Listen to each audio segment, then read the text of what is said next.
I'm Aimee Benbow, I'm the Head of Nutrition at Viridian Nutrition and I'm here in Garden Organic in Ryton Gardens. I'm here today with Chris Collins, who is the Head of Horticulture for Garden Organic. Today we're going to talk about organic gardening and Chris here is going to give some tips. Well, I think maybe in a little way you could say that organic gardening has a little bit of reputation that it might be quite complicated or it's a lot of hard work, but actually if you do it right, it's actually the easiest way to garden, and it's certainly the way of gardening that brings you closest to the subject matter, because a lot of it's about observation. But the golden rule, I'm going to give you a few principles. The golden rule, rule one, is healthy soil. Okay, making sure you keep that soil healthy. 1 teaspoon of soil is teeming with life and they'll help the plant grow and be healthy. But it's also, think of it this way, if you had a cupboard full of food and you kept eating that food, after a while it would run out. Same principle with soil is you want to feed that soil to replace the nutrients that are being lost. And what do you feed the soil with?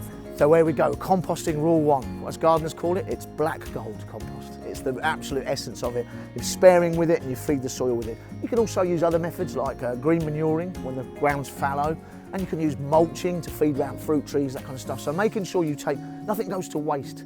You take it, you recycle it, you put it back, you keep that soil healthy. That's really good to know. Is there any other tips you have? Well, I think if you press me what my favourite part of being an organic gardener, and indeed the staff here and everybody at Ryton, is having a mixed site, having a varied site. Nothing is all planted in blocks. So where you have veg, you'll find herbs, you'll find flowers, and each thing's doing a job. So for instance, you might put fennel in, and when fennel flowers, it attracts hoverflies, which then eat aphids. So you're getting this biodiverse site where nature's doing most of the hard work for you. The other good thing about having a very mixed, solid planting is it covers the soil, and you think about it, that means you're watering less because it's not transpiring, you're weeding less because the light isn't getting into the soil, so actually you're saving yourself work as well. But also visually, having lots of herbs and veg and flowers all mixed together, just that to me is the ideal organic garden.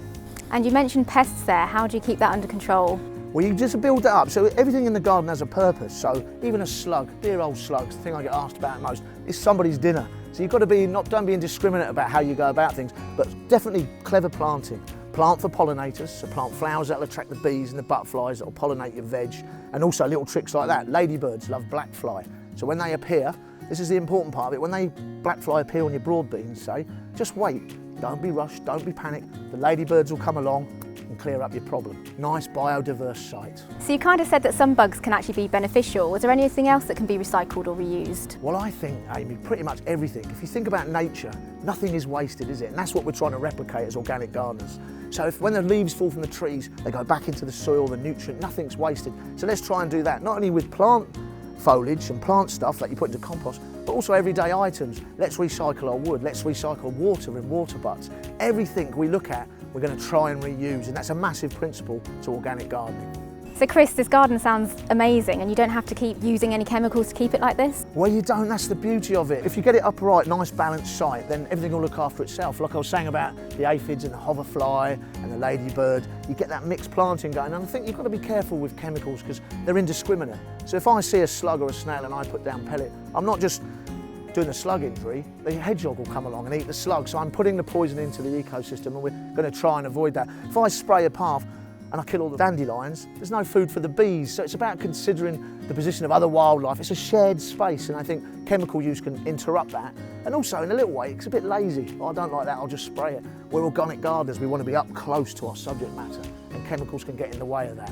So it sounds like it could be quite complicated or hard work keeping the garden organic. What would you say? Well, it's not really. I mean, obviously there's footwork involved at the start. It's a bit like if you're a gardener, you're really busy in April, May, where you're sowing seed and you're getting everything up and running, but then you're kind of into calmer waters, really. And I just think that if it's investing time, so I'll give you an example, watering. Watering's like the bonding session for me when I garden. See, then you're getting closer to the plants, you're looking at the plants, the leaves of the plants, and once you're into that, you start developing an affiliation with them. You want to be out there, you want to be gardening, and it starts to look after itself. And by the time you hit midsummer, everything's up and running, you're away. So you're saying it's hard work at the beginning, but it pays off in the end? I think so. That's a good way to look at it. And obviously that's the beauty of it, because you get so much satisfaction from it. The rewards are so great. And they say there's sort of positive sort of physical and mental health related to gardening. Would you agree? Absolutely. Well, I mean, you put it into practice. If I'm feeling a bit wound up or life's on top of me, which happens to us all, you know, we live in busy lives, 4 or 5 hours down the allotment, or I'm sure Emma when she's in here, when she comes out here, and Martin, and as soon as you do it, you just feel yourself relax. We were meant to be, we're born to be surrounded by green. The way to look at it is we were thousands of years, we were farmers and gardeners. It's only recently we've been going out into factories and supermarkets. So I think there's a natural affiliation we have with gardening, with growing plants, and it just really does make life seem a lot brighter. So just to recap, Aimee, look after your soil, make sure your site's nice and biodiverse, don't waste anything, recycle, avoid the chemicals, and all of that will make sure you have a happy soul. Thank you, Chris. If you'd like to learn more about organic gardening, please head over to the Garden Organic website.